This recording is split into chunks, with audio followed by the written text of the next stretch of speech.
Okay, looks like we're live. We are live. So, hi everybody. Welcome to the Gaytriarchy for the 4th of May, 2019.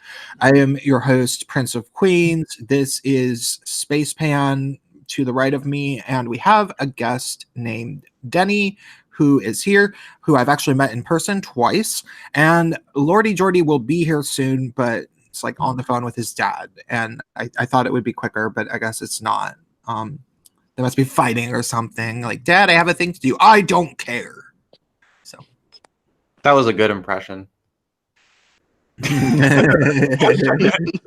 Well, you know, Lordy and I sound almost exactly the same in terms of our like tonal qualities of our voice, kind of. Do I not? Well, I'm trying to compare it mentally. It's almost like if your voices were instruments, his would be a little bit more of like a thinner tone, whereas yours would be almost like comparing oboe to saxophone. Like yours is more like the saxophone, like the alto, and then his is more like. Anyway, I'm actually consciously lowering my voice. I've been doing a lot of vocal exercises to get my Adam's apple to drop, because I realized, you know, honestly, my biggest disadvantage isn't my gay accent. My biggest disadvantage is that I do have this like weird nasally voice from being surrounded by man-hating women my whole life. I think I just like subconsciously learned that if I sounded more like a female, they liked me more. So I did that, but I'm actually like really tall and like I can speak and sing deeply if I try, but I have to have the proper like musculature in my neck to keep my Adam's apple down. And so I've been working on that, and it's very subtle at the moment, but I guess I feel like a trans guy or something, but I'm doing it because I think that there's a lot of people who just don't take me seriously because they have no idea that I'm actually a, guy in my late 30s. They think I'm just some, 19-year-old who's like, oh my God, so blah, blah, blah, blah, blah. Media Matters is like totally in bed with the Democrats and they try to rig the elections, and they're like, this guy's not smart. But then, there's a lot of people who are like, wait, no, you should really pay attention to this guy. I watch his videos.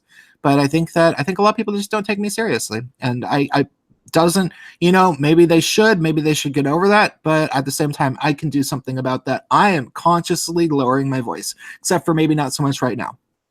Yeah, every bridge has two ends, there's both the ends are holding it up.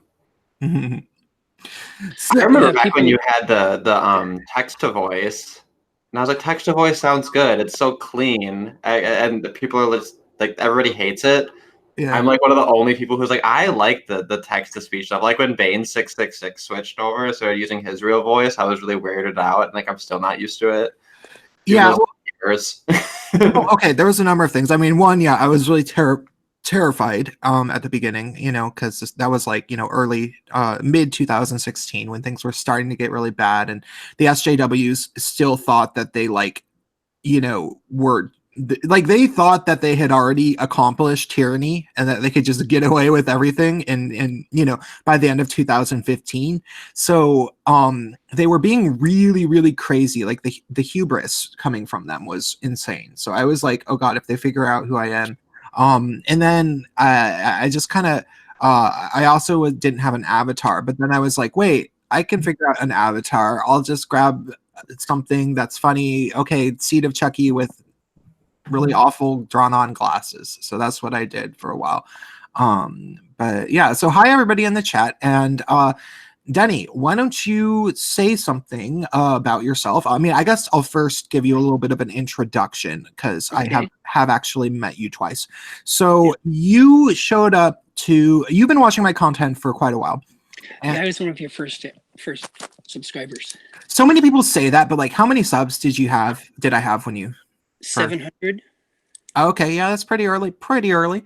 So, I guess you've seen me change a bit. I've become a lot more cynical about the left to the point where I'm just like, no, it needs to just all be destroyed. Like everything that exists now needs to apparently be destroyed, and then maybe some sort of thing that's kind of like the left can emerge in its place. Like, you know, hey, I honestly, I do feel like we are heading to a point in our civilization where a universal basic income will probably have to be essential, just because, you know, there's going to be so many jobs that are going away in the next 20 years. I don't think that we're probably anywhere near it for the next 15 years, but it likely will happen. But like, it's not going to come about with weird Marxist identity politics, and that's all that is left. You know, like literally every Democratic politician wants reparations, and the thing is, they don't want it. Joe Biden doesn't want to give anybody reparations. He'll just say whatever he needs to say, but that guy is a racist, like, you know, guy who's into 12-year-old girls. He is not, he's just a big, like, everything wrong with politicians is Joe Biden, apparently. So yeah, you know, we like, I would be perfectly fine if the Democratic Party collapsed completely, and if there is going to be like a socialist-ish party or some sort of like wealth distribution party, it needs to not have the word socialist in it. I would say, because socialism is always, you know, assumed by Marxists, and I don't know how they're going to keep it free from the Marxists, because the Marxists will always gravitate towards it and then end up trying to take it over, and they'll probably succeed if the past has been any indication.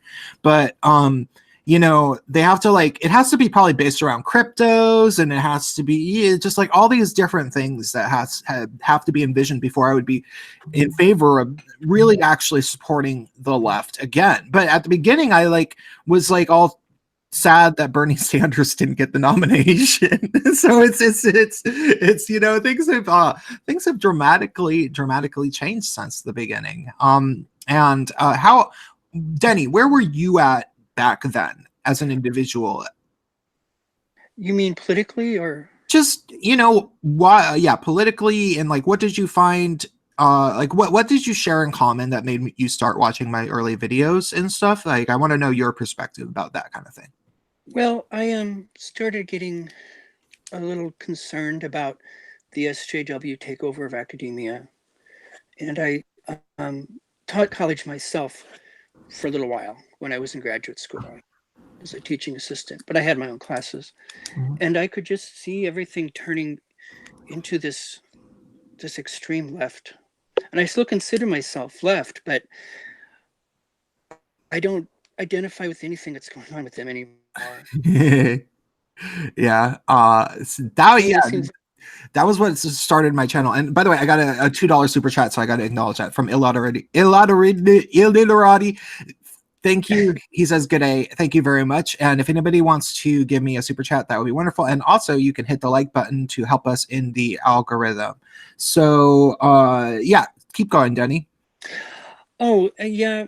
You know, I'm a generation ahead of you, so I'm Gen X. So my perspective is a little bit different. I saw it when it first started. I mean, it started in the 80s.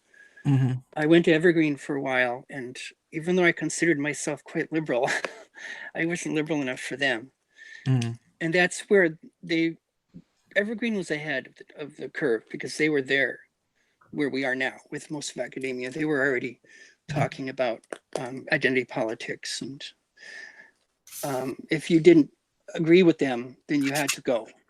They were all into that too. They tried to throw me out of class once because I wasn't liberal enough. Huh. What was the argument about? You know, I don't quite remember. I think, oh man, I can't remember now. Unfortunately, it was a long time ago, but it's amazing how after a while they when they happen, you'll talk about it for months. Like, there's oh my god, the class did the craziest thing. No, and you're reliving it. And then now it's all these things just blur together. It's yeah. Oh, you know, some SJW crap. It's like a tantrum. Like, a tantrum is the biggest, most explosive thing. Oh my god, they freaked out over this thing, and then, you know, however many years later, oh, that was just a tantrum. Yeah, and I don't understand why the professor back then wouldn't object to it, but he didn't agree with me either, so it was. But then I taught for a while, and there were like two groups of professors, and when you're a graduate student teaching your own class, you're both a student and a professor, sort of, because you have your own classes that you're teaching or responsible for. So I felt kind of caught between the two worlds. So I could understand the students and the professors from each viewpoint. But anyway, there was this thing that they wanted us to do, which they called values clarification. And I was teaching literature. I was, in writing, mostly writing. And I didn't really agree with this values clarification thing. In other words, what we wanted to do is to get students Oh, someone has the it doesn't sound like it's on. No, that was just Jordy hopping in. Okay, cool. Glad to see you made it, brah. Yeah. So this is Denny, by the way. He is going through his history in realizing that the left was slowly becoming things that he just doesn't agree with at all, starting when he was a TA in the 80s at Evergreen. Awesome. Hi, Denny. Hey. No, I took a little while after Evergreen. Then I went there for a year as a student, and then I transferred to Eastern. Oh, okay. I couldn't take it. I took a year off, toured Europe. And, what's this values clarification? I've never heard of that before. Yeah, well, what they wanted us to do is, in a way, to get students to figure out who they were, and what they believed in, and get them to argue for some kind of moral compass or something. It was all kind of nebulous. Essentially, it was relativistic, and it's, we're not teaching students about right and wrong, but we're teaching them about their right and wrong. And I wasn't even I was a philosophy student, but that was one of my degrees is philosophy, but I didn't see the point in teaching values in a writing class. It didn't make any sense to me. But it was part of that indoctrination, I think, that was just beginning. Yeah. Well, and I just want to point out, technically, you said that it began in the 80s. That's actually not accurate. That's one of the things I've studied a lot, but I'm sure that it was growing in the 80s, and especially at places, but it actually technically began in the 60s and was really getting worse. Like, even the first gender studies department was founded in 1971, if you can believe that. So yeah. Janice Domingo actually just put out a really interesting video, like within the last 24 hours, which was like this history of women at this law school, and it is kind of like a good little case study of like how far back a lot of this like progressive sort of thing goes. Okay, yeah. But let's continue with your story. Oh well, I went to Central Washington University, and that's where I got my graduate degree. And I wrote my thesis on Edgar Allan Poe, since I'm a literature guy and philosophy guy, and now I've kind of lost track. So the question is how I changed. Well, yeah, and like how you ended up feeling as if you wanted to criticize the left, and you found my channel and you liked it, and like how did that end up happening? You were recommended to me by the algorithm. That's how I found you. The algorithm strikes again. That's not what I'm curious about. I'm curious, like, what things like spoke to you that you felt were, like, I'm not talking about me. I'm not talking about our like how you found my channel. I mean, just like what were the things that we shared in common that you had maybe had experiences with in your life? Well, like you, I was supporting Bernie Sanders at the time, but it was great to hear another gay man who has some objections, because I think there's a kind of a groupthink, at least in Seattle, with the gay community. It's everywhere. Yeah, is it? Yeah. Yeah. And so that struck me. And I was also listening to Sargon a lot. And he was one that helped me understand the SJWs and what was going on with them. And I thought, hey, these are the same people I went to school with at Evergreen, you know, who couldn't accept any difference of opinion. Mm. And so that's what, and I liked your topics about feminism and things like that. That spoke to me. Because I was a feminist for a very brief time until I started reading feminist literature. I go, wait, this is very misandrist. Yeah, well, and it's all just a bait and switch. It's not at all what they say it is. Yes, you have to go into the original texts and to find out beyond their marketing. Yeah. You know, actually, Sargon put it in a pretty good way, which is, I mean, you know, a lot of people have probably sort of said this in many different ways, but it's sort of a great short way of saying this. They, you know, the whole like feminism just means equality between the genders is the pitch for you to sign up. And then once you sign up, they start telling you how to be a feminist. And that's the problem, Yeah. like all the things that they do. Yes. So, what was going on in your life in particular during that time and between then and now that you found particularly remarkable? Because I consider, I mean, I assume, or I know that you wanted to, things likely continued to get worse or around you because you ended up showing up to the meetup that I did with Benjamin Boyce last summer. So what else happened after? Well, I don't know. I've been feeling really alienated from that. You know, Seattle is a very, very liberal place. I don't know if it's as liberal as Portland, but you know, the university that I was working at the time,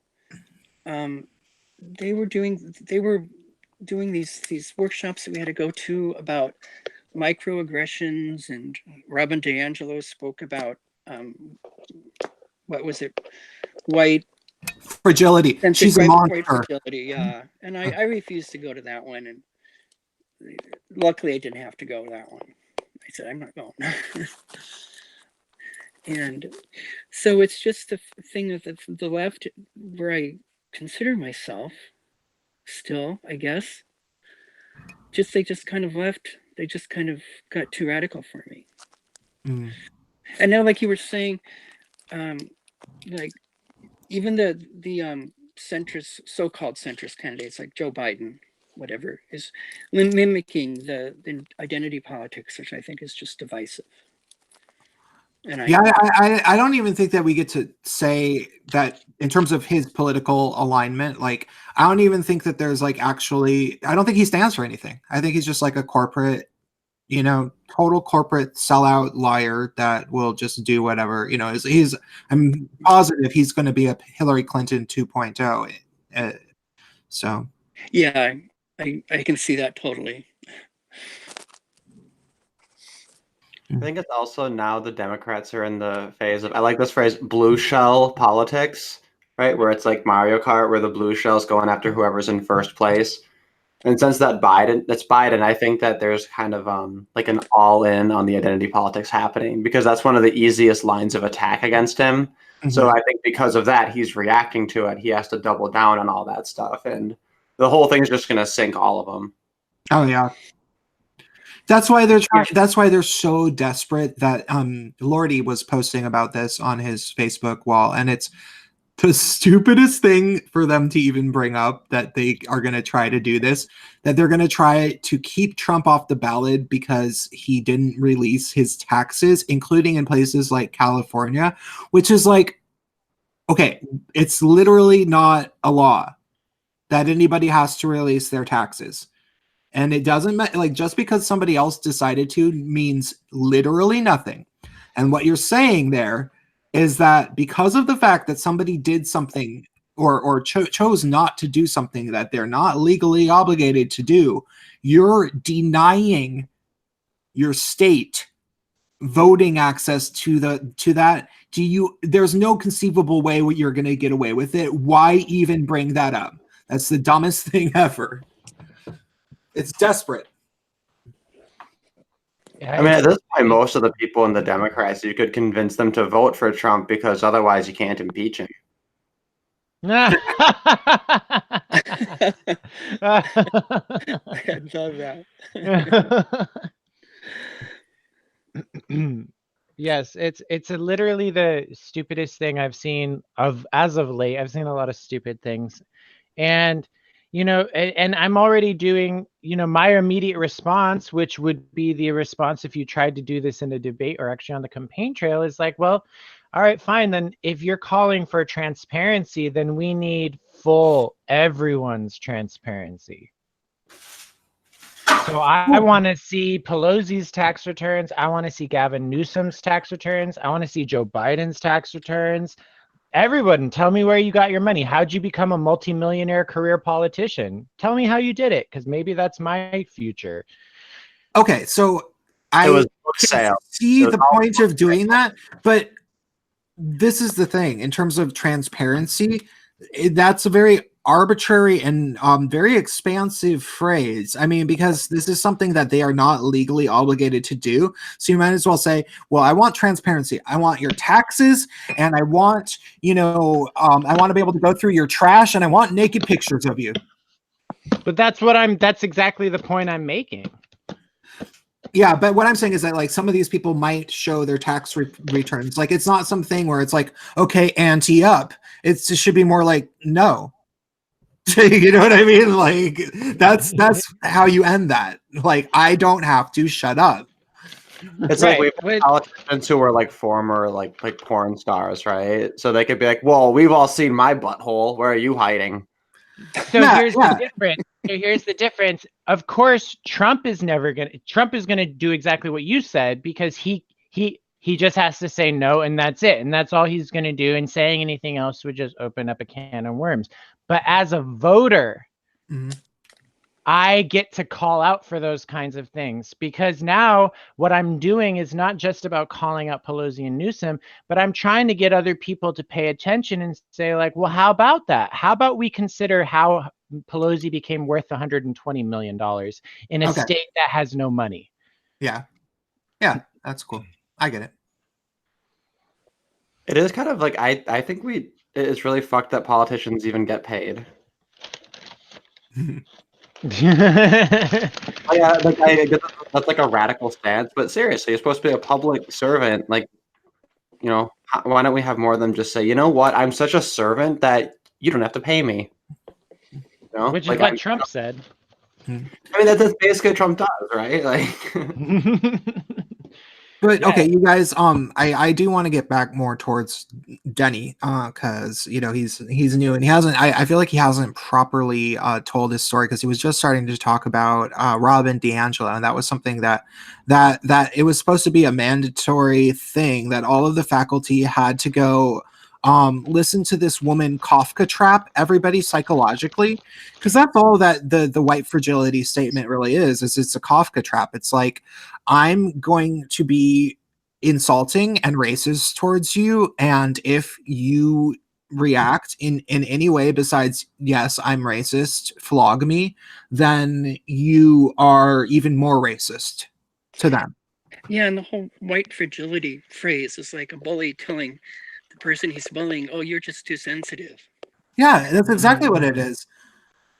Oh, I remember now, if we can go back, just when I was talking about at Evergreen when they told me that I had to leave, I was arguing against relativism, was what I was doing, and that was too much for them.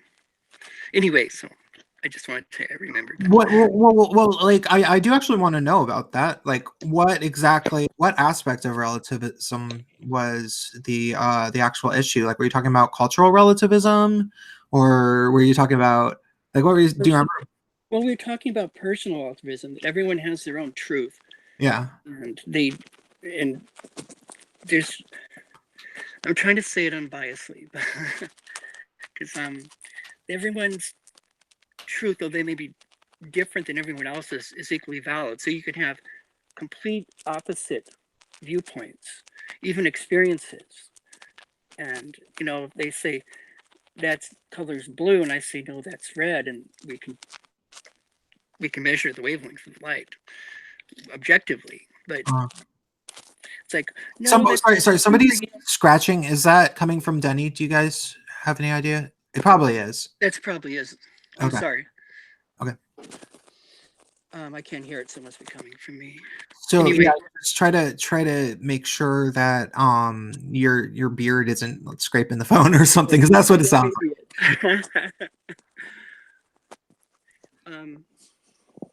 Is this better? Yeah. Okay, I'll talk this way. Okay. So yeah, getting back to Robin DiAngelo, I refused to go to that one. And they asked me why. And I said, well, because she's going to tell me I'm racist and privileged, and I'm neither. And I don't need to go. Mm-hmm. And they said? Luckily, I didn't have to go to that one, but they made me go to the microaggression one. Mm. And it was funny because no one had a microaggression. We had to talk about it in these little groups, and no one had one to talk about. I had one to talk about. There was a very, I wouldn't say it a microaggression, but something more serious than that. And then I felt kind of like I only said that because I was expected to say something. And I felt kind of wishing I hadn't shared that much with my fellow employees. You know what I mean? It's kind of personal. Mm-hmm. Yeah. But they had these little buttons, and they said that, what was it? Saying America is a melting pot is a microaggression, which I've never heard that before. You know, things like that. Yeah, that one is weird, and I don't know if I've ever actually heard someone say it, but it makes sense because of, you know, how much they hate cultural appropriation, aka cultures mixing. Mm-hmm. Yes. Oh my goodness. Interracial marriages. Yeah. That's why they're regressive. They're going back to an older time, but they're claiming they're from the left. Yeah, well, it's actually worse than that. Obama's policies,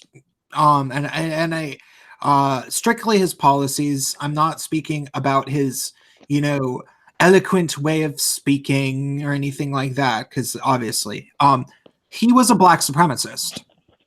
There's numerous things that he did that was like, wait, this guy actually just wants, you know, white people in particular to have the least amount of rights and to be treated the poorest by the system in general, and then he wants black people on top.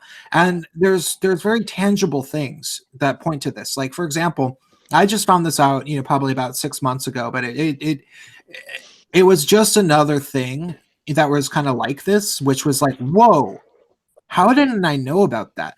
Obama federally mandated that schools were not allowed to punish black students more than white students.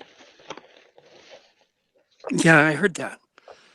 It's like, what? That's insane. And you know, the biggest harm is on the students, the black students in particular, because, you know, you do have to come up with some way to discipline kids in school, you know, if you're going to send them to school, like, and the kids are completely unruly. And I ended up in a school that was like that. And what ended up happening was that, for middle school, and I don't know if it was like officially like that, but there was certainly some administrators that tried to make it like that. And it was this really absurd way of trying to, you know, hold the white students' behaviors under a microscope and just pick out weird little flaws. Like, I had an incident where okay, this is kind of funny because, you know, this kid, I do think he was definitely gay. This was in the 8th grade, and I was gay seeming too, but he was really, really obnoxious and like a big S stirrer. Like, he would try to start stuff, and like gossip and stuff.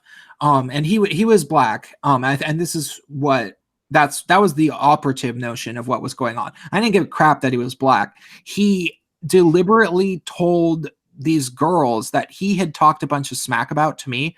I said that one of them looked like she had no chin, because she did, to him, just to him. And he had talked a bunch of crap about her. And then we saw them in the hallway at some point, and he ran up to them and he was like, oh my God, he thinks that you're BIT, says that word. And he said that you have no chin. And then they started like yelling at me. And I was like, okay, you're a psycho, like why would you do that? And at some point in class, like we got into it and we're like kind of yelling at each other. And he tried to kick me in the groin, and like, because I was sitting down too. And it was funny because he started talking while he did it. And he says, oh, I'm sorry, I forgot that you don't have anything there. But he missed. He like kicked me in the thigh, and he like ran away. Because he probably knew I could whip his ass, but I didn't even try. I was just like, okay, that's messed up. And so I tried to, and at some point when we were yelling at each other, I called him a word that rhymes with maggot and starts with F. The administrator, like I think I told on him that he tried to like kick me. I got in trouble. Like it was this thing where she called us in, and I mean, I don't think that anything actually happened to me, but it was this thing where he knew that it was set up against me, like the cards were stacked against me. And she was like, now I know he was physically violent towards you, but do you think that words can't hurt? And I was like, I guess they can. And then the kid was who he was like sitting there all like grinning, and he was like, sometimes actually words can hurt worse, and blah blah blah. And she was like, that's right. And then she started yelling at me, and it was like, what is going on? This is insane, because he had been a total psycho with his words. And then I eventually got really mad at him, and and then he decided to kick me, and it was like, okay, this is, at the time I was just like, it seems like my school hates white kids, and now I'm positive of it. Like that's what it was. So anyhow, that was a long tangent, but Miles Kinslow gave me $10.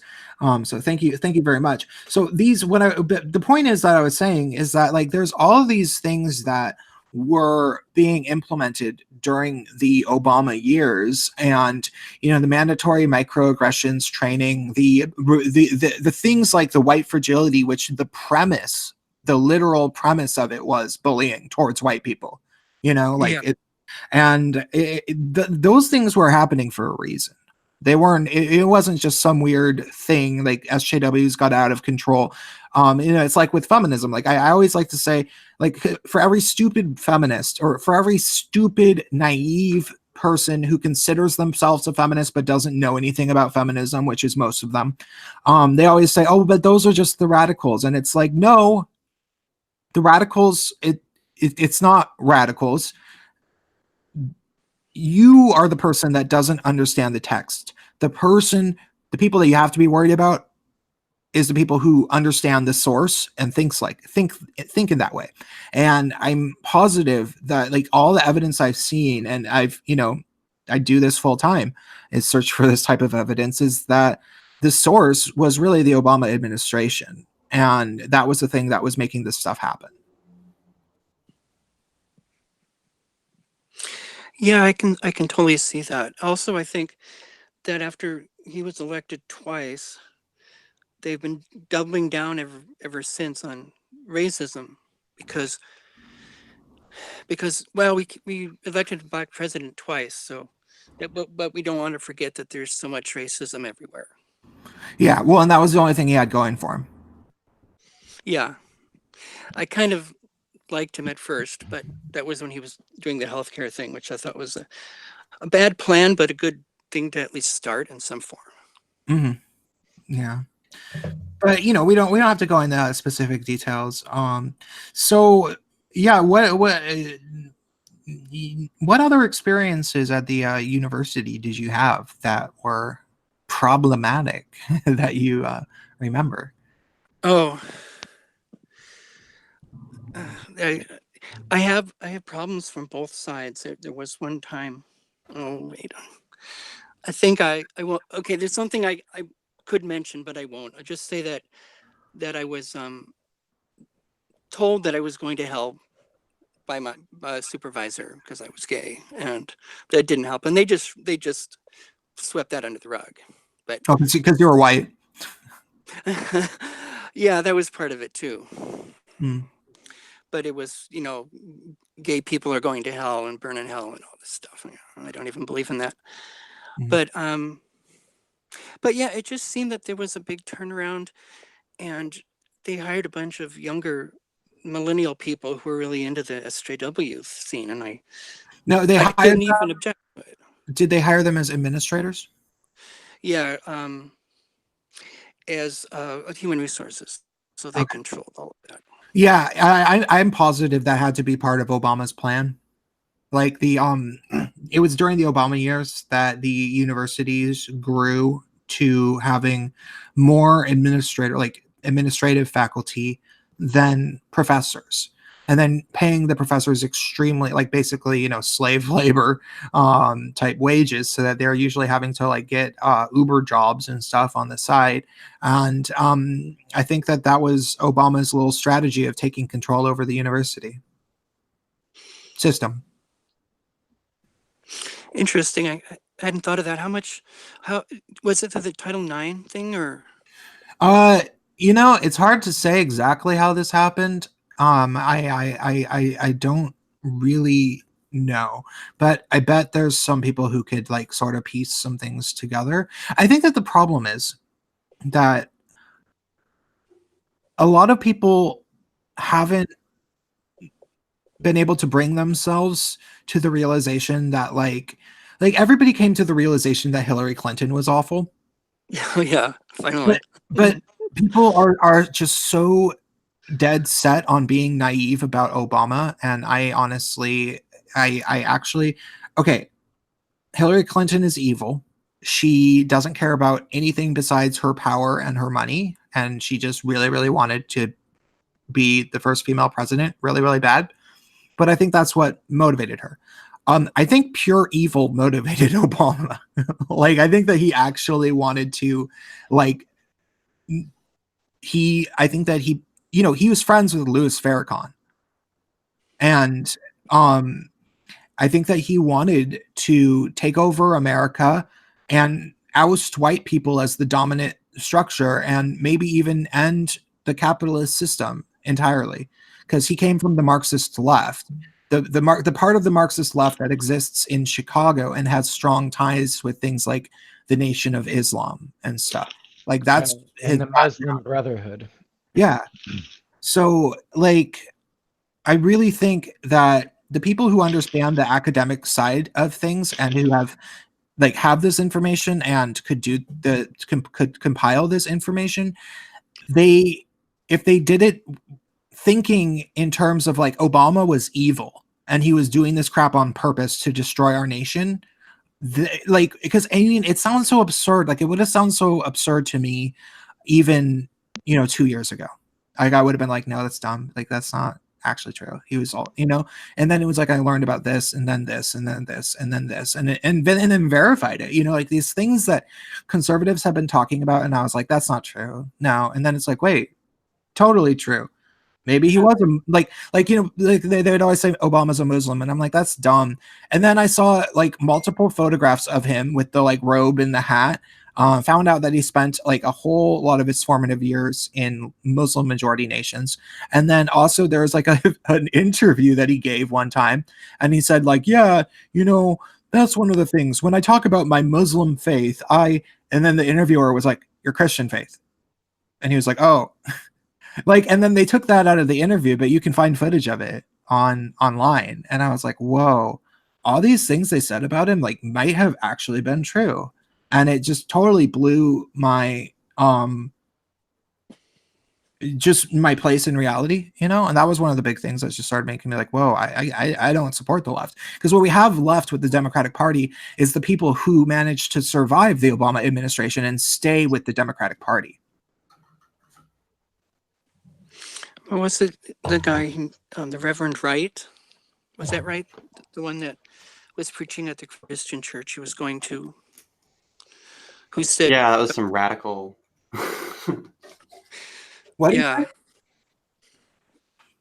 What did he say? What were the quotes? It was like "Goddamn America." yeah, that's it. That was, And I think people tried to spin criticism of that as racism, as they're like, no, that's just how black preachers talk. And it's like, dude, like, no. Yeah. Yeah. The levels of racism towards racial minorities and black people from the left is absolutely insane to me. You know, it's like they think that black people, like they think that the real black people are all like horrible racist people that have no ability to talk at all respectfully or even with, you know, any sort of decent sentence structure, and that they're yelling all the time and that they should be like that because if they were to be respectable, then that would be respectability politics. That's bad. And it's like, black people aren't all like that. Like, that's you being horrible to like feel like that should be the gold standard for black people. Well, and there's evidence. I've heard interviews of anecdotal evidence of black people talking about how they felt that the way that they were represented during the Obama years made them look weak.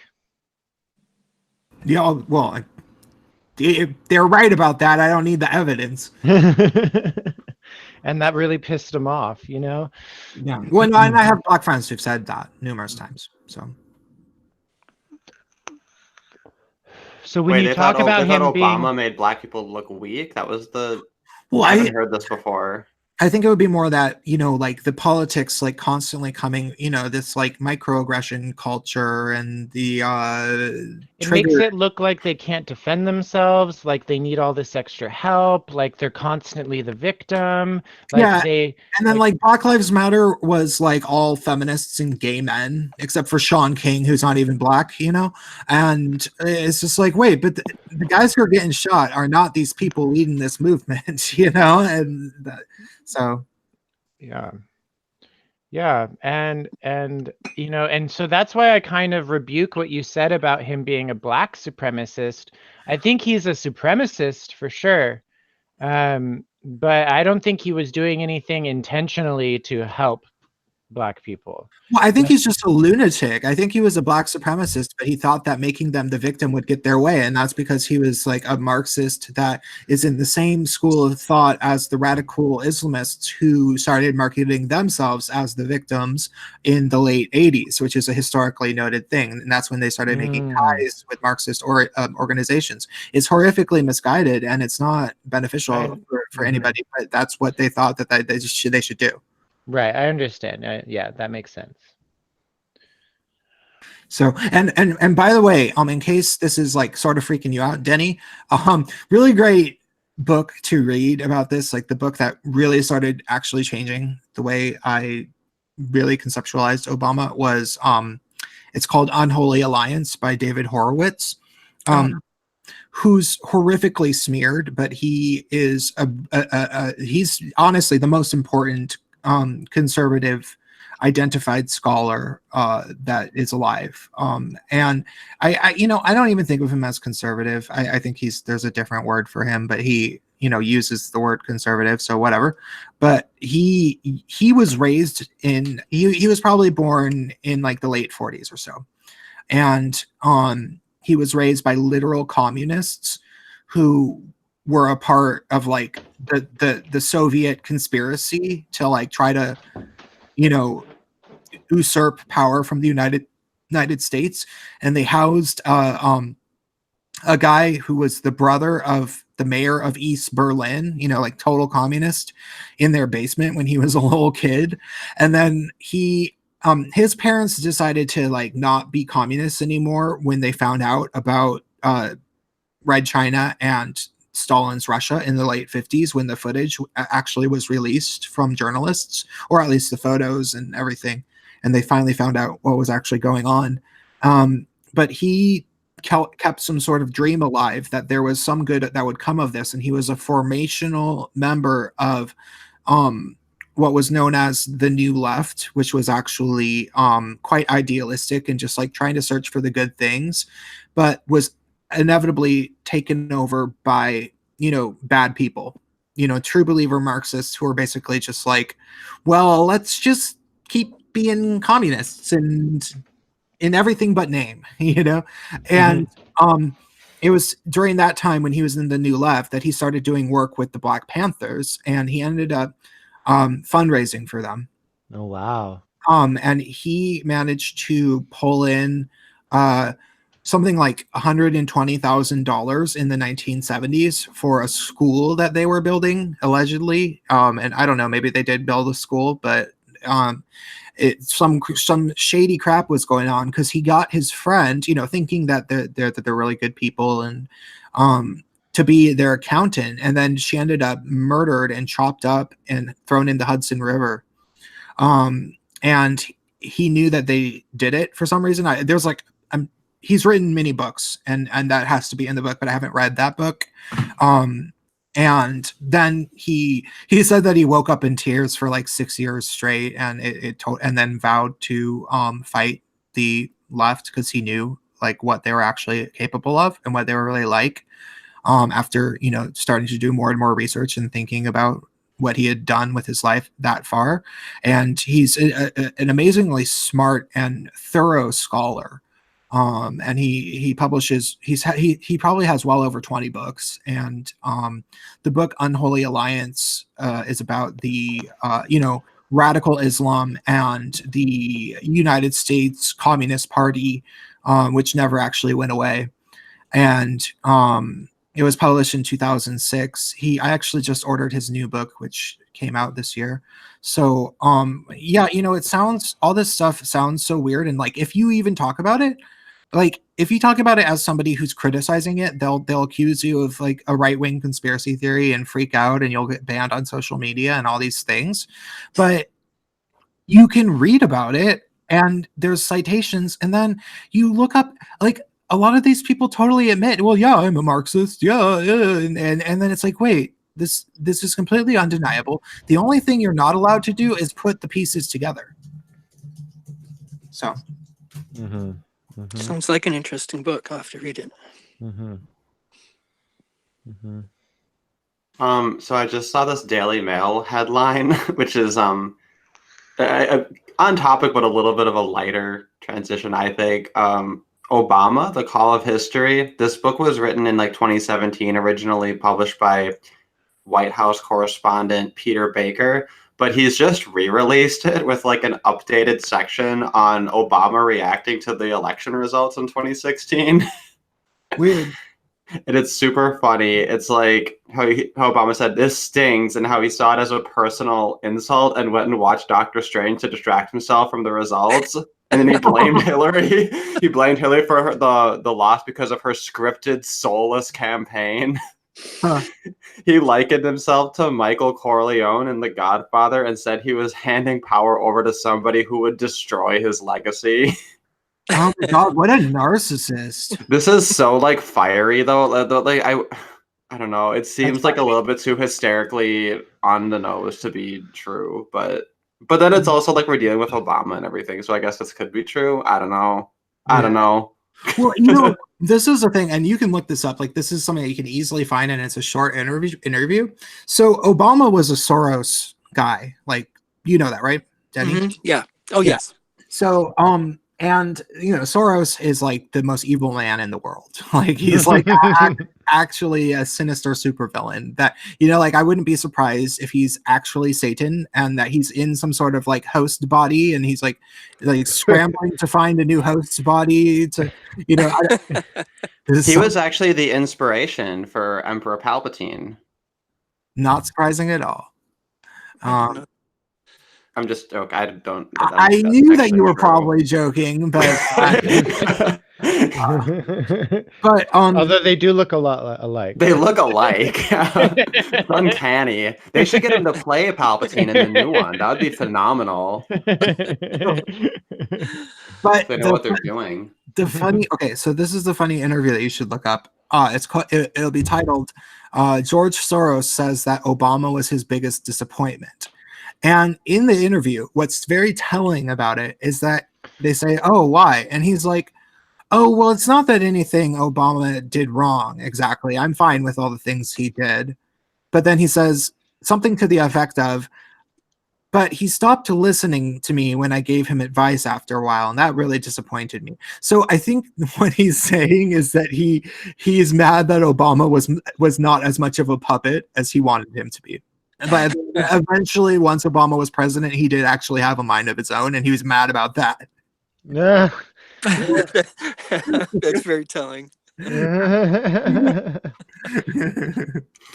just imagining Soros being like, "And now, Obama, I want you to make propaganda legal again, and then take over all of the universities by pumping up the administration with a bunch of brain dead millennials." Yeah, I got it. And then he was just like, took the words out of my mouth. Damn your sentience.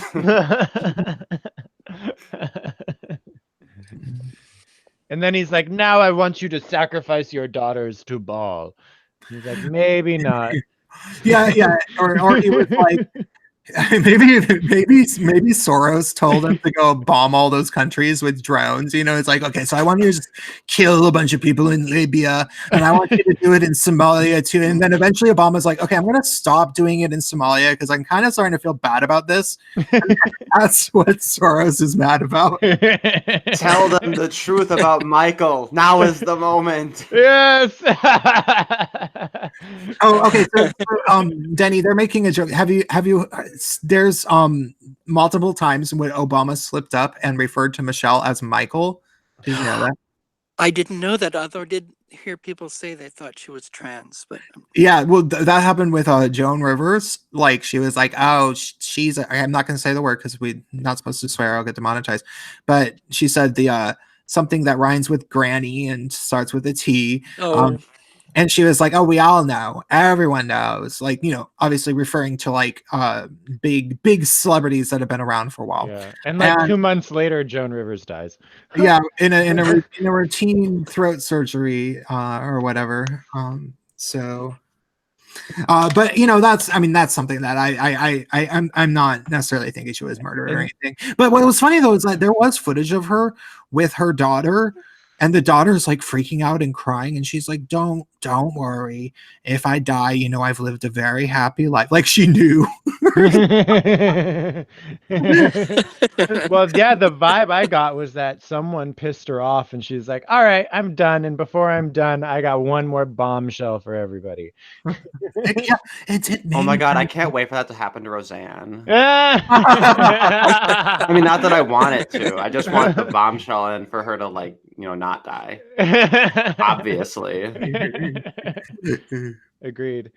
But yeah, there's video evidence of Obama calling her Michael, and there's even a video of Michael Michelle saying something like, "As a single mother, it's really hard raising girls." And then the interviewer's like, "Don't you have a husband?" Like, I didn't know about that one. That's super funny. Yeah. But people were so dead set on thinking that all criticisms of Obama were racist because he's actually the best president of all time. Like, and that was really, really the vibe. And it affected me, like he fixed the economy and we have this huge homeless problem and no one can afford rent. It's awesome. Well, the thing is though, it's a huge red pill for a lot of people because you get a lot of people who they're not really into politics, right? And then they'll be like, wait a minute. Didn't Obama murder a bunch of babies with flying robots in the Middle East? Like, what? Right? And it's like, yeah, that is what happened. Like, yeah. But it was. Sorry, Denny. Oh, I was going to say the Peace Prize was a little ironic. Given to him a little soon. Yeah. Yeah. Well, and it just proves how much you can condition people to just say things that are the exact opposite of the truth with the right types of manipulation, like whatever they're doing. Like I don't even think it's just biased information. Like, Lordy thinks that they're actually like sending weird hypnotic messaging in Facebook. You know those Facebook videos that pop up when you don't even want them to? They don't really do that anymore. It used to be that you'd be like scrolling down and then some video would start playing and you're like, I don't want to see the cops like stomping on some 13-year-old black kid's face. Like what, you know, like, but you know, like there could have been all sorts of weird things that were happening, like because there is visual things that only work on some people, but will like disarm people's senses and stuff, and get them very open to suggestion, and you know, like because there's been a lot of psychological research into how to do those things, and a lot of them are illegal. So. And we all know that whatever they make illegal means they're just trying to make it harder for everybody else to do it. Yeah, well, I mean, but Obama legalized propaganda, and maybe those things were like considered part of propaganda, and then it's like he started doing them. Well, yeah. Because I mean, the levels of like people, you know, continuing to insist that the only reason that Trump's doing well economically is because he inherited Obama's fixed economy, like things like, and just like, no, Obama was horrible to the economy, and like you just say it, and they like can't believe it. You know, and how short their memories can be. Like, how about the bailouts? Yeah. Like, how about the entire banking system crashing while he was in office and he did nothing about it? That's my thing, though, is I'm a little bit sympathetic to the view that you should cross vote because it mobilizes the opposition to actually try to get shit done. Whereas, like, once one of these parties has power, they just kind of coast, and I almost feel like the Republicans will do more to reduce the size of government if they're not the majority power. And then with the Democrats, like everything they do is awful. So like if they're the ones in power, then at least like as things go to shit, I can just like keep blaming them. It's like way easier. I definitely understand that sentiment.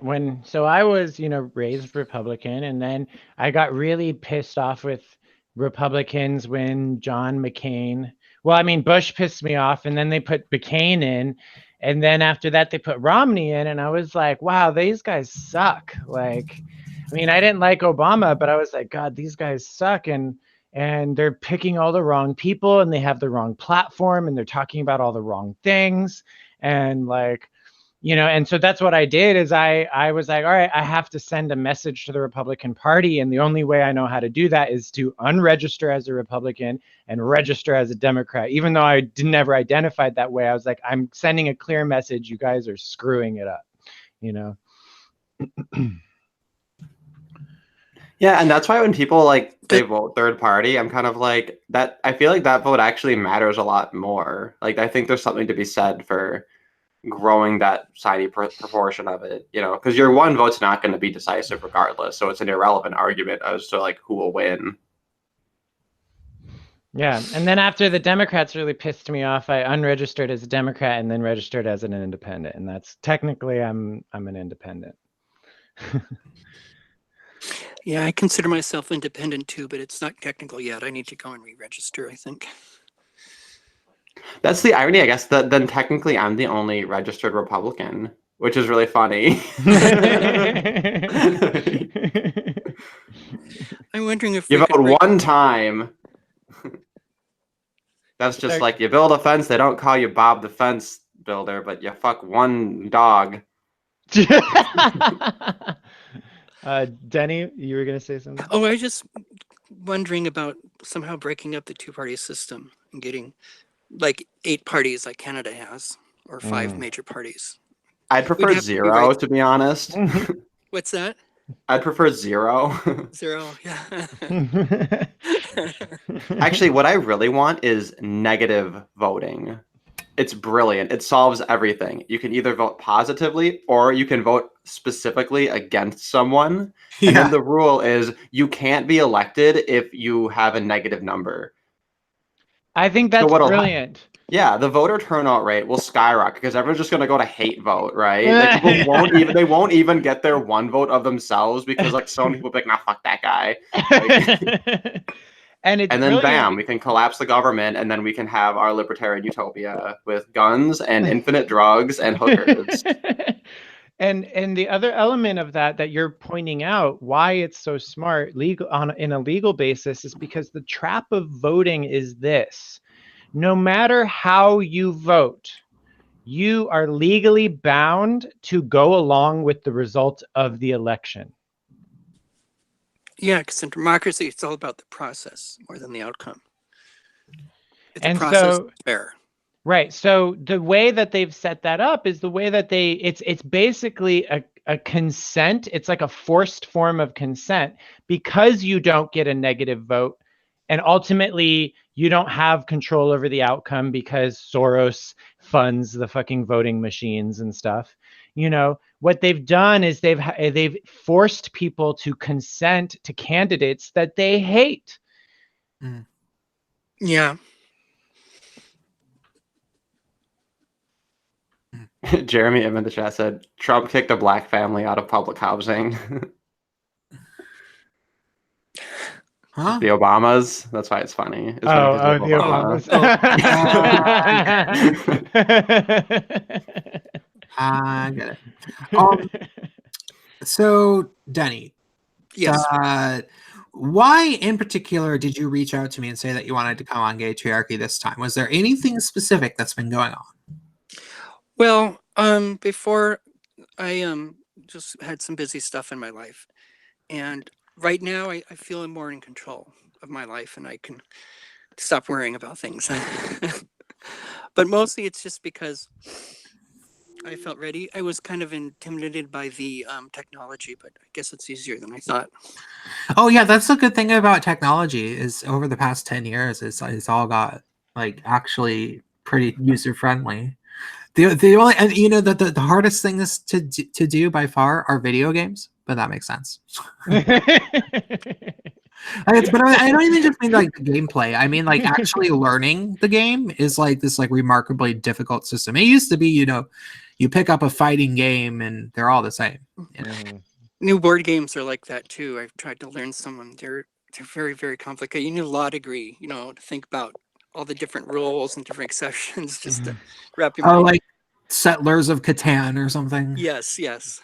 You know what though? I was listening to on Pill Eater's channel. He recently actually like published a book called Ludism about like games, and it's really fascinating just to look at it. Mhm. And one thing he had talked about in this interview is that a lot of these modern like Euro games, these board games, they're kind of like glorified math problems, and they really appeal to like the STEM crowd.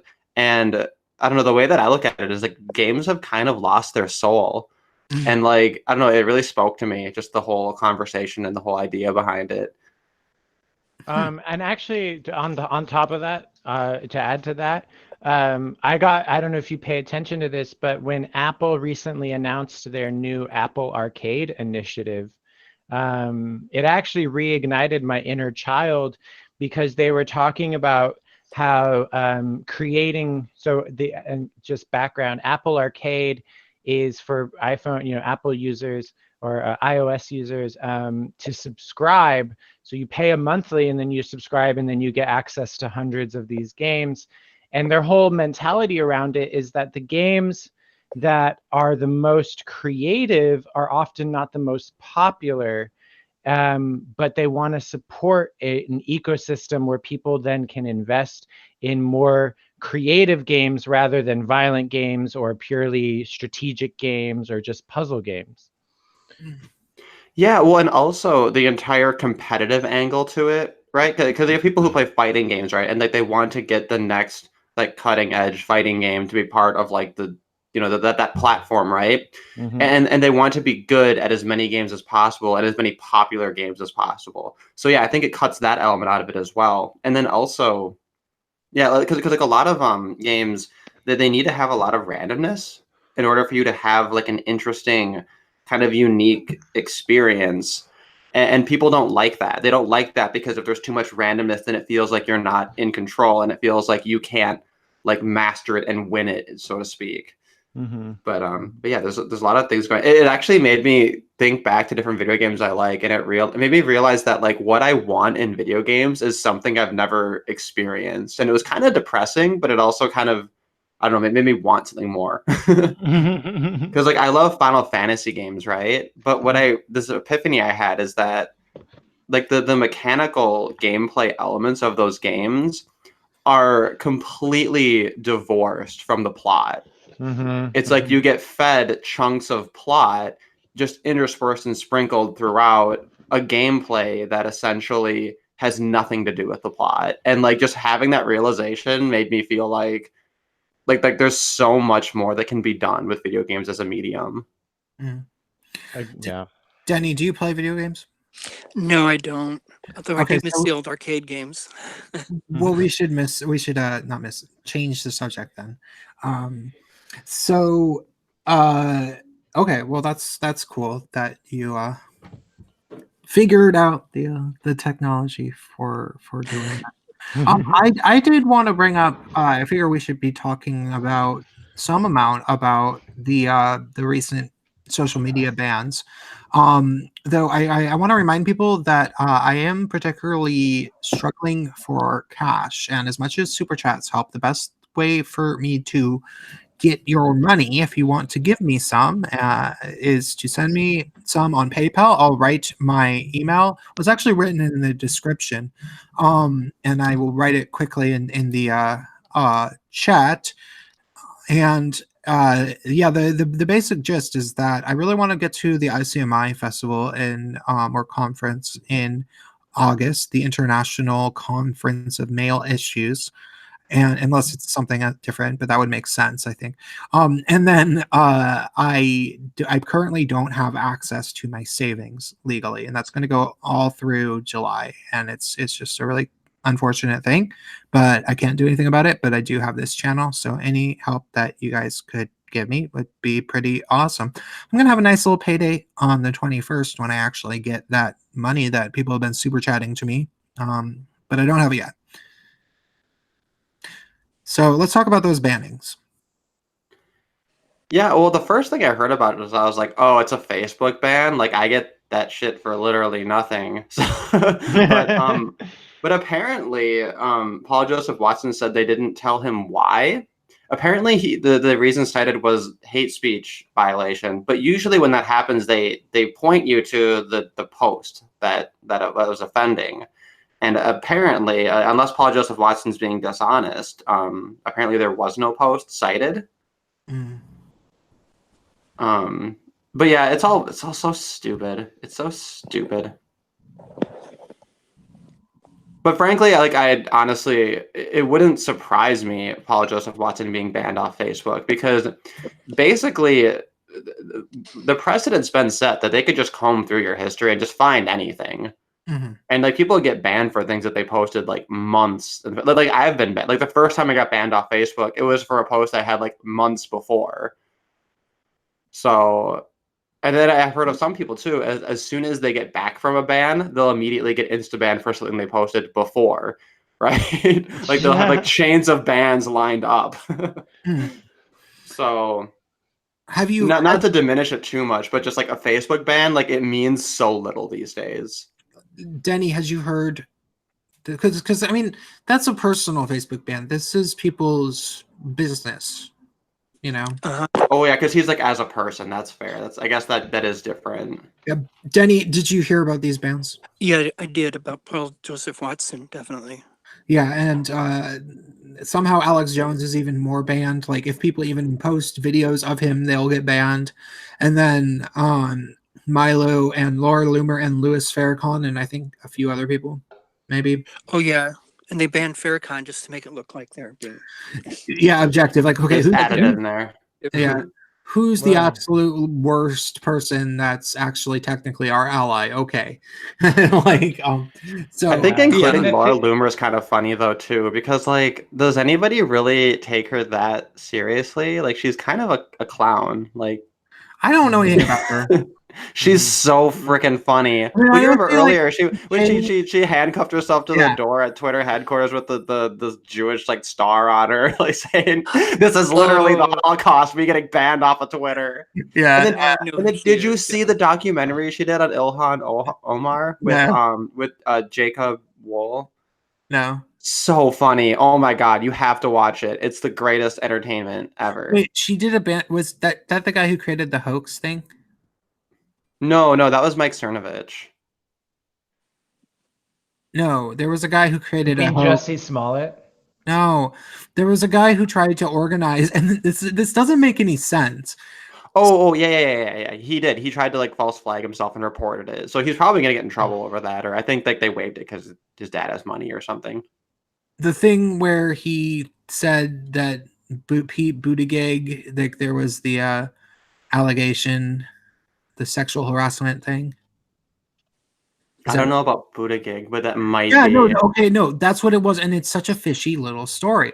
So supposedly there's this young conservative guy who was like the head of some sort of campus Republicans club, and he had some name that was WOHL for his last name, and his what? I'm just WOHL. How is that pronounced exactly? Jacob Wohl. Yeah. Wall. Okay. Also, he's young. He's like a baby. He was born in 97. Oh my god. His Wikipedia is super funny. Jacob Wohl is an American far-right conspiracy theorist, fraudster, and internet troll. Well, that's the first sentence. That might be the same guy. So this is the thing. Like it's so weird what he did is so he was trying to create fake Me Too's against people that he didn't like, but the people he chose were Robert Mueller, and it was like right before the midterms, which is like, okay, I guess maybe he could find Robert Mueller threatening, kind of, but you'd have to be kind of an idiot to think that there's any reason to do that. And then he did it to Pete Buttigieg. He created a Me Too, where some guy accused Buttigieg of like sexually harassing him or trying to force himself on him or something like that. And then the guy reported it to the police that he was like pressured into it or something like that. Or paid, like it was like this, it was a setup, like that they were supposed to create this like hoax Me Tooing. And he said his reasoning, and this is where it gets weird. He said that Pete Buttigieg was a terminal threat to the Donald Trump presidency. And that's why he did it. And it's like, what? Now I don't believe anything. Like now I'm questioning everything about this.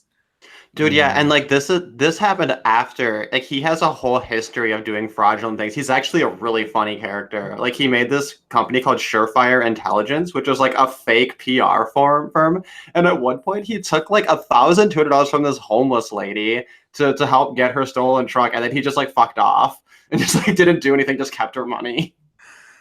like that's like his entire history. Like it's there's like so much bizarrely evil things that don't make any sense. yeah he's just a bullshitter, just a constant bullshitter. Like he can't help himself. But yeah, his documentary with Laura Loomer is hysterically funny. Like it has like all this dramatic music, and like they're not doing anything. They're like knocking on her door and just like standing around with dramatic music. And at one point they serve her affidavit about her marrying her brother, right? Where they're just like awkwardly sliding it under the door, and like it doesn't go in right at first. It's like going off at an angle. For the record, in case anybody's confused, this is Ilhan Omar that the documentary is about, the affidavit about marrying her brother. Yeah, so they just kind of made themselves look like a bunch of stupid assholes, and it was really funny. But like I love Laura Loomer, but obviously, I mean, I guess I love Jacob Wohl too. I guess they're too funny not to love.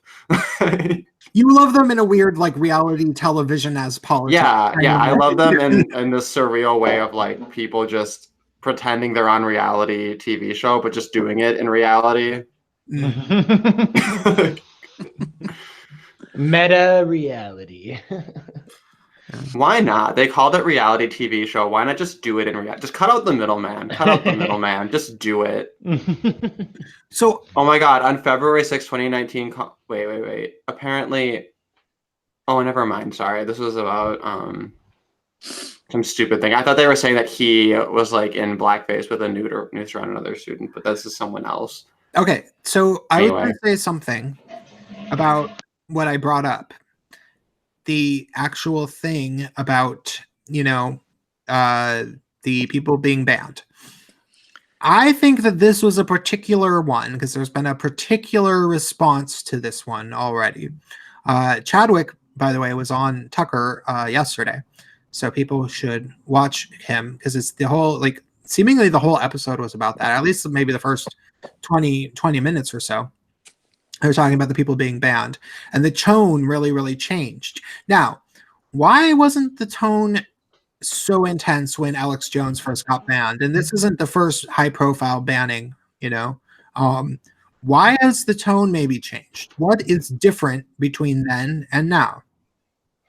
Think. I'll give you 10 seconds. Wait, sorry, what was the question again? So there's a tone coming from the conservatives, the right, the Republicans, after this one, after these 4, 5, 6 people got banned. There's a totally different way that they're already starting to sound as they react to this. And it's different than the way people were when Alex Jones was first totally unpersoned a number of months ago. Can you describe how it's different? No, just I want you guys to just take my word for it that they're being more intense about this. Is there a reason that you can possibly think of why the conservative media, even the president acknowledged this very quickly, might be more confident raising a fuss about this as compared to when Alex Jones first got unpersoned? You have no idea? Nope. I'm going to give him a few more seconds.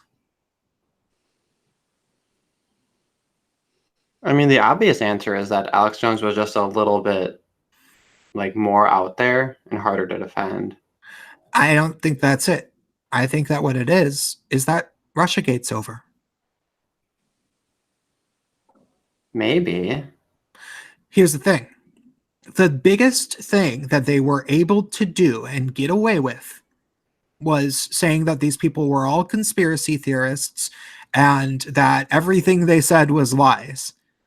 And people were willing to swallow that when they legitimately actually, because there's all sorts of people, and I don't know about people Spacepan, but Lordy can tell, he'll verify this. There's all sorts of people who fully believed, and even still are trying to believe, that the Putin puppet blah blah blah blah blah was totally real. And if anybody who said that it wasn't true, then those people were the real conspiracy theorists. Mm-hmm. And now that's not such an easy narrative to get away with, and I think the conservatives know it. Yeah, that sounds pretty accurate. They couldn't fight back then because they didn't have any legitimacy when they were, if Tucker were to be like, how dare you ban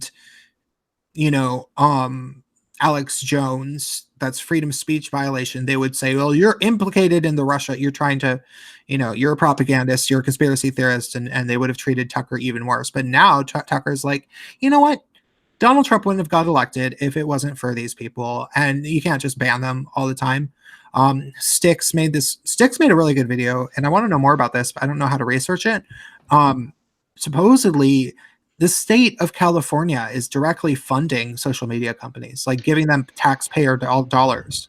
Well, yeah, they do that. I mean, I know for a fact, there might be other ways, but I know for a fact they do that through a lot of tax breaks, especially property tax breaks. Well, yeah, no, there's the tax breaks, but apparently the state of California is doing other things. Actual tax dollars are going to these companies. Wow. And maybe that's just tax breaks, because you can find that pretty easily. Yeah. I mean, I wouldn't be surprised at this point. The state of California, it seems like every other day is coming up with a new tax that they can figure out. For example, they have some sustainable restaurant thing now where restaurants in California can volunteer to charge every single one of their customers a 1% charge that goes directly to the state of California for quote unquote sustainability. That is insane. Well, and then they get a little sustainability logo from the government. Yeah. I'm like, what? I was like, I swear to God, if any restaurant I know does that, I will never ever patron them again. Is it voluntary or is it mandatory? That In this case, it's a voluntary save the planet tax. Now, on top of that, I'm a merchant in the state of California, and so I get emails from the Tax and Fee Administration. They just imposed a new tax for all merchants out of state. Typically, if you're an out-of-state merchant and you sell something to a person in another state, you don't pay taxes in that state. I mean, the person who bought the thing, whatever they do, but like the merchant doesn't, Now California says if you're selling a product to people in California, but you're out of state over a certain threshold, now you have to pay taxes to California. And it's just like, and I'm seeing this happen where they're like, it seems like every week there's a new way they're trying to figure out how to get money out of people. And I'm just like, yeah, nothing gets better in the state. Nothing. Yeah, funny how it works. The government takes more and more money to do less and less.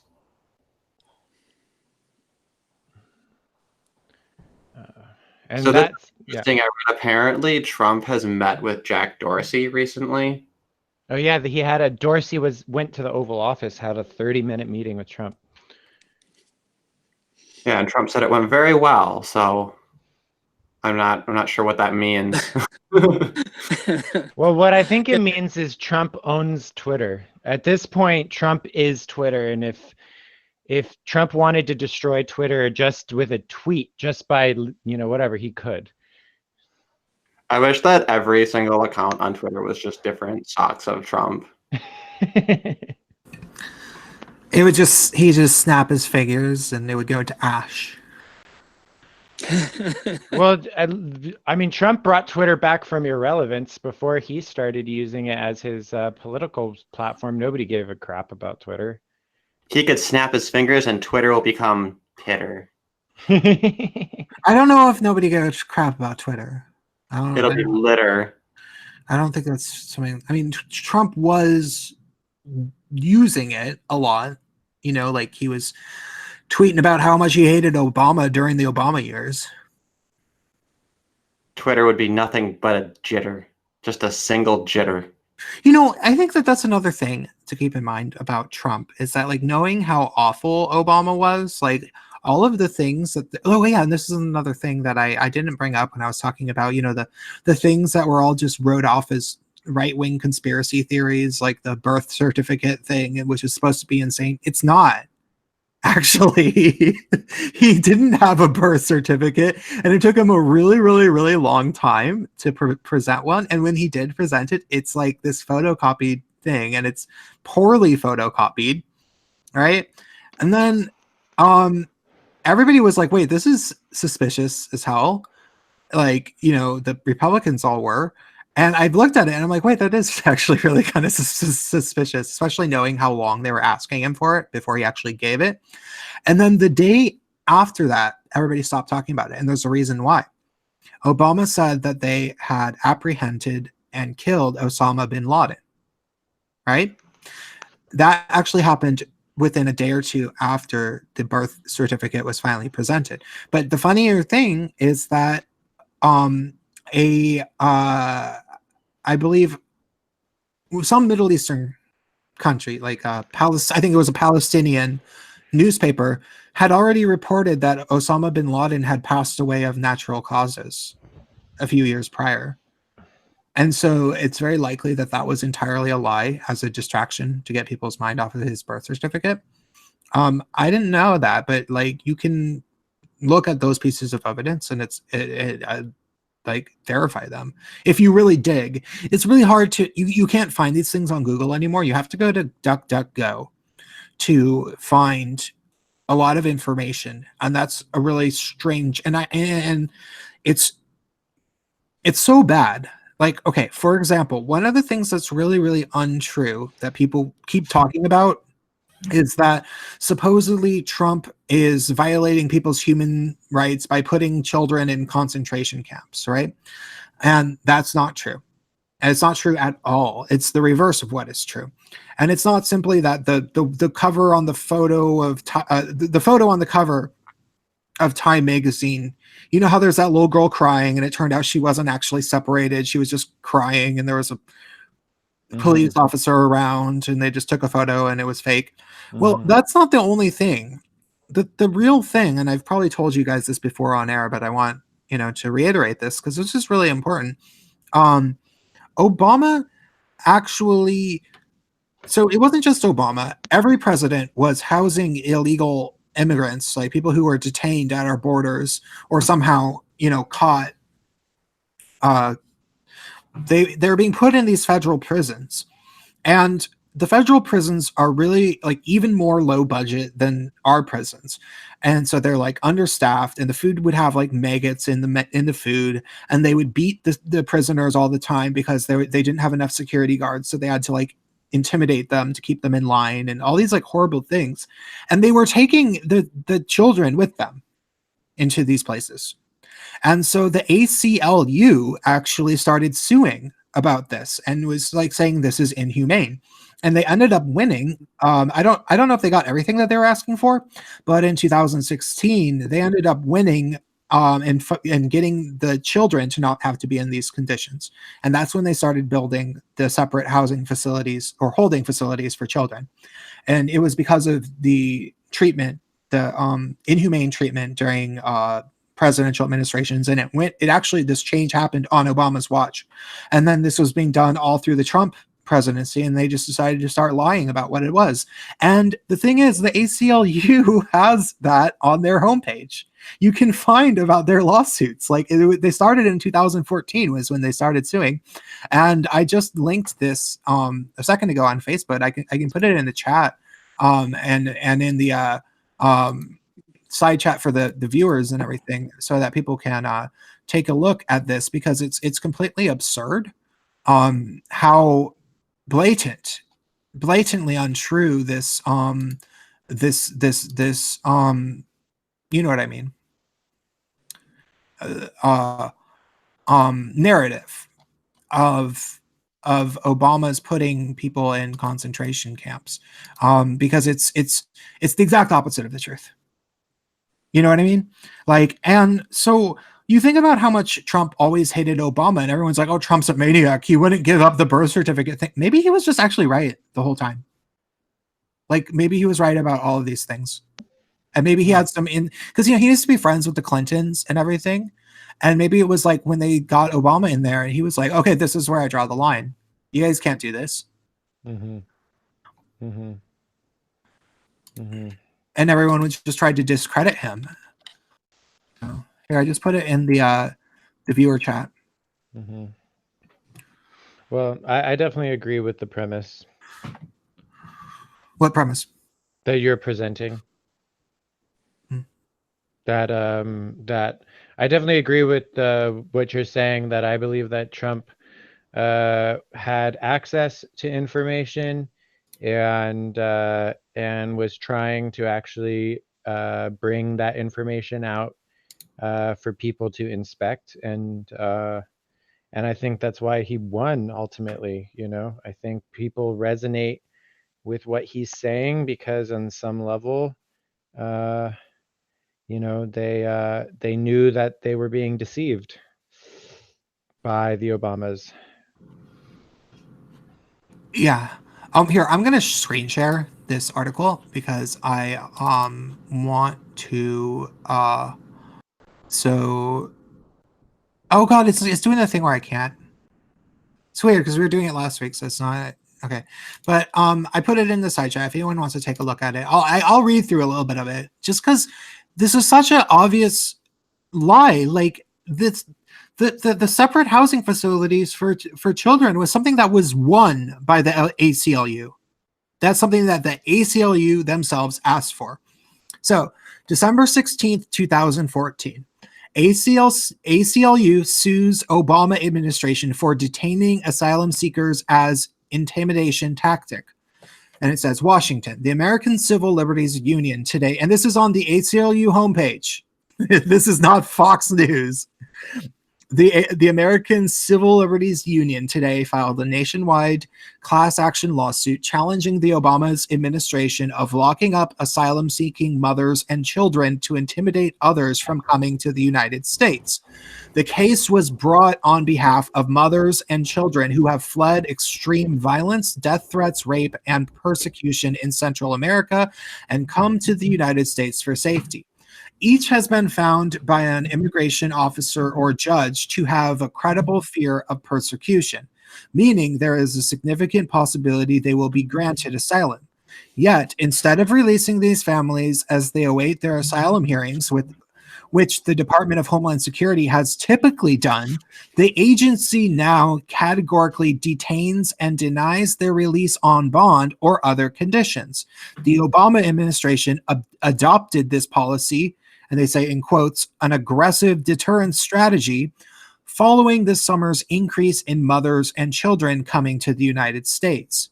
And then there's a quote, locking up families and depriving them of their liberty in order to scare others and seeking refuge in the United States.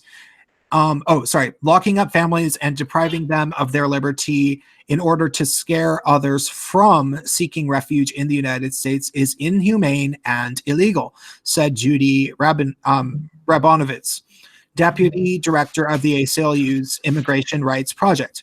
The government should not be using these mothers and their children as pawns. They have already been through devastating experiences, and imprisoning them for weeks or months while they await their asylum hearings is unnecessary and traumatizing.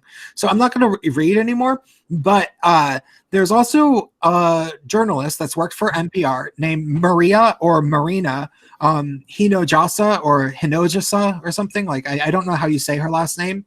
And she's done a lot of reporting. I've included a little bit of footage of her in videos that her thing is that she's been tracking how immigrants are treated for decades. And she's like, yeah, in these federal prisons for the immigrants, they beat up who cares if we beat the immigrants? They're just illegals. Who cares if there's maggot in the foods? They're just illegals. That's how these people are treated. And children are being locked up here. So they ended up winning and fighting for the children to be put in separate detention. So those are the concentration camps. Can you think about how just incredibly dishonest that is? Like, it's absurd. Yeah, they're really trusting that people who kind of take the mainstream narrative aren't going to look into like literally anything. Yeah. Well, and it's so weird. Like, people have been so conditioned to not believe the right that, like, when even the right shows them like the AC or like talks about the ACLU, it doesn't faze them. They're like, stop mansplaining. Like, it's like it just seems so weird to me that like people can, because it's like when I first learned about what feminism really is, and I learned about men's rights talking points. I was like, oh, I wish someone had told me that earlier. I'm going to tell my friends. And they're like, shut up, misogynist, I'm blocking you. And it's the same kind of thing where it's like, wait, these people should want to know that. Like, shouldn't they want to know that this is what the ACLU wanted? And they're like, no, how dare you, fascist. Like, that was the experience I had too. Like the first time I saw a Karen Strawn video in like 2013 or whatever, I was like, wow, this was really interesting. How eye-opening. I think my feminist friends are going to find this really interesting. And they found it interesting, but not for the same reasons. And I thought, that reaction was a little bit funny. Like, why is this so bad? Like, why do you hate this? So it's like, this should be good news, Yeah, and then they never said anything. They can never...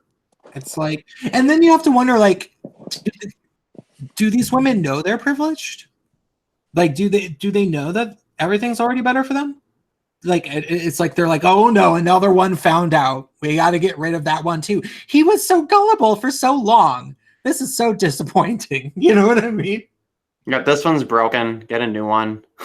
Yeah, it's like we had trained this one. He was like, carrying our dishes and. He'd come over for potlucks and do stuff for us, but man. No, I think they're legitimately just kind of dumb. That's my prevailing theory. I want to be very charitable, so I'd rather assume someone's dumb than that they're evil. Yeah. Dumb and entitled.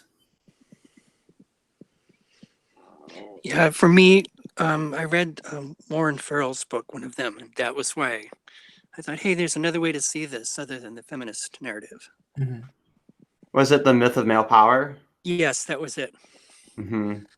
Yeah, Will Ferrell, like, the thing is you're reading through it and he's pointing all these things out, and it's just like, how is he so calm about this? He's so calm and diplomatic, like a goddamn koala bear. And then, like, he gets, like, depicted as, like, he's this evil woman hating, blah, blah. And it's like, dude, have you seen him? He's like, you could make a teddy bear out of him. Like, yeah, Paul Elam calls him the Mr. Rogers of the manosphere. He is. That's totally accurate. Like... And then it's like, you know, they wouldn't take the sugar-coated message. So it's like, okay, here comes Paul Elam. Like, here comes the MGTOWs. Here comes, you know, the spicier folk. Yeah. It's just, I don't know. It's just like, it's like feminists, like female feminists. Their worldview seems to revolve around this notion that life is unfair for them because life isn't perfect. Like, they don't know what fairness is. It's just more like, well, but I'm still kind of unhappy. Like, everything they say about, like, when they talk about straight white men or whatever, and they're like, yeah, I mean, we're not saying that you have a good life and that everything is perfect for you. Everybody suffers, and just because you suffer doesn't mean that you're not still privileged. All of that stuff is just true to an absolute T with feminists. It's like, no, you really do tangibly on paper have literally every advantage that you could possibly have, aside from being able to show your nipples. In some states, apparently in some states, it's perfectly legal for women to show their nipples, which I didn't know until a few days ago. But then they're like, but why do I get sad? You know, like, why are men still, like, why do they still bug me sometimes? Why does the patriarchy make me have sad thoughts?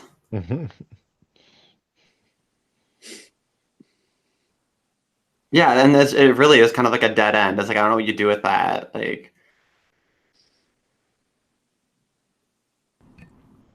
so we've reached 6 p.m. We can go on for a little bit more, but I will be a lot more happy to go on for a little bit more if maybe you guys have super chats for me, or maybe you could send me something into my PayPal at mrprinceofqueens@gmail.com, which would you would have to have all periods between all those words, because remember, I don't have money right now because I have no savings. Or you can subscribe.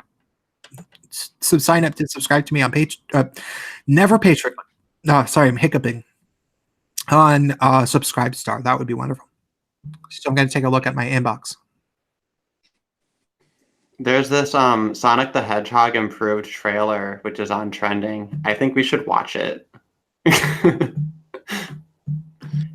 It's 90 seconds long. It's really funny. I've hit my curfew, guys. Oh, okay. Well, that's cool. I do kind of want to go take a shower, but I'm gonna, now that I put out the call for post what link to my chat, Unoriginal Overlord.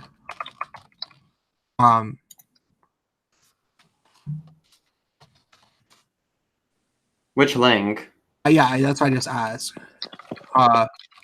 He might be referring to me and Jeremy are arguing over the ACLU's stance on, because he said, let's see, he said like screw them for defending the right to child porn, which, yeah, that's kind of what spicy. Oh, he's commenting on the ACLU that they have an absolute stance towards free speech, which includes possession of pornographic materials, including ones that are of the most unsavory variety.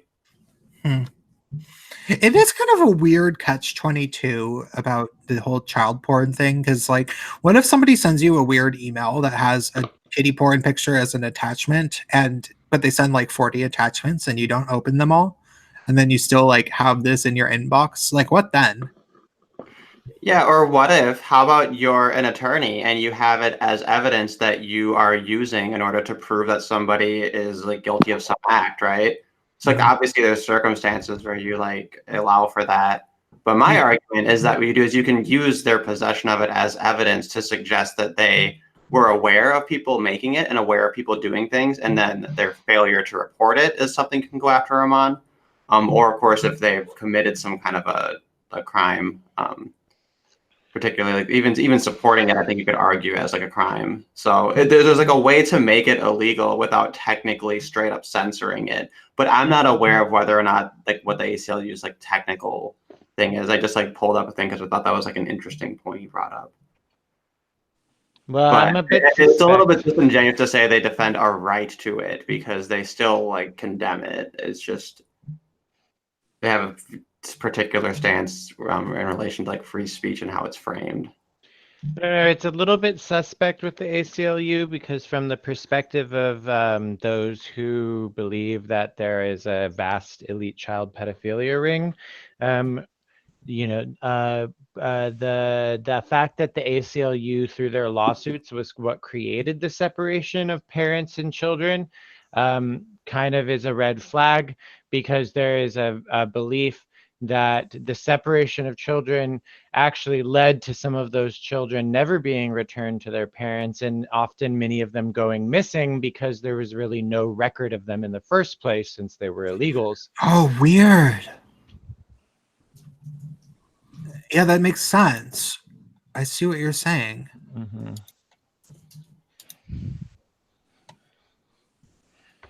Okay, and on that note, I actually have to go, guys. Okay, well, I'm gonna run this for another like 5 minutes or so because it does to you know, take a few moments for people to figure out. You know what though? But like, okay, guys, I hope you're not gonna cry if you're trying to give me money and then I stop the stream anyway because we've been going for a while and I really want to take a shower. I'm really gunky and it's kind of starting to get warm, so I'm a little bit sweaty. But thank you for Denny for coming on, and I hope you guys enjoyed us talking about things. Oh yeah, thank you for the invitation. I've really enjoyed this. Oh, cool, awesome. Yay. Yeah, you should get that David Horowitz book, and if you want Yes. any other recommendations. I mean, I talk about the kind of things that's in there a lot in my video. Intersectional Feminism is Communist Particle Board, which of all my videos, if you want to just learn stuff, like if you want something that like is a full, it's an hour long, almost exactly an hour long, and it really just goes into depth of the history of like all the things that I talk about in terms of how like all this stuff is like totally Marxist and feminism is awful and blah blah blah blah blah. It kind of ties it all together. And then if you want to know more, get that book, I would say. I will do that. Okay. Well, I'm gonna go take a shower, guys. Thanks for coming on. I'll see everybody later. Bye bye. Bye.